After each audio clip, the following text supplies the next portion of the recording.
Fil-Parlament ġiet fit-tmiema diskussjoni dwar il-liġi tal-abort, iżda kontrarju għal dak li ħasbu ħafna, il-Gvern ma preżenta ebda tibdil għal-liġi tal-abort. Anzi, għar minn hekk, il-Partit Nazzjonalista fi stqarrija insista lill-Ministru Jonathan Attard ikkonferma fil-Parlament li l-Gvern irid idaħħal l-abort f'pajjiżna. Dan wara li fid-diskors tiegħu attakka lil kull min esprima ruħu kontra dħul tal-abort u prova jirredikola r-reliġjon Kattolika.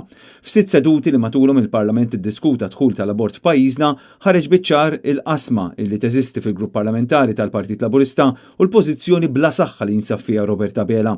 F'dan id-dibattitu parlamentari tkellmu biss 15 minn 44 deputat tal-Partit Laburista.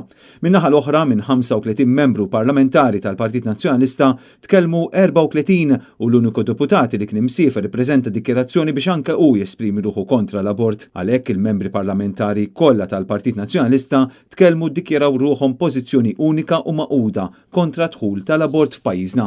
Fit-tmiem id-diskussjoni fil-Parlament, il-membri parlamentari tal-Partit Nazzjonalista ivvutaw kontra dħul tal-abort fil-waqt li dawk tal-Partit Laburista ivvutaw favur din il-liġi. Bl-Speaker jiddikjara li l-vot għadda.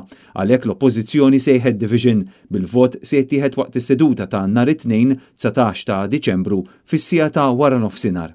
Il-Partit Nazzjonalista insista li quddiem dan kollu Roberta Bela għandu għażla waħda, dik li sa nhar it-tnejn jirtira l-abbozz ta' liġi li bih irid iddaħħal l-abort f'pajjiżna. Jekk ma jagħmilx hekk, Roberta Bela se jitniżżel fl-istorja ta' pajjiżna bħala l-politiku li b'qerq, b'ingann u b'mod antidemokratiku daħħal l-abort f'pajjiżna. Ittemm tajt l-istqarrija tal-Partit Nazzjonalista.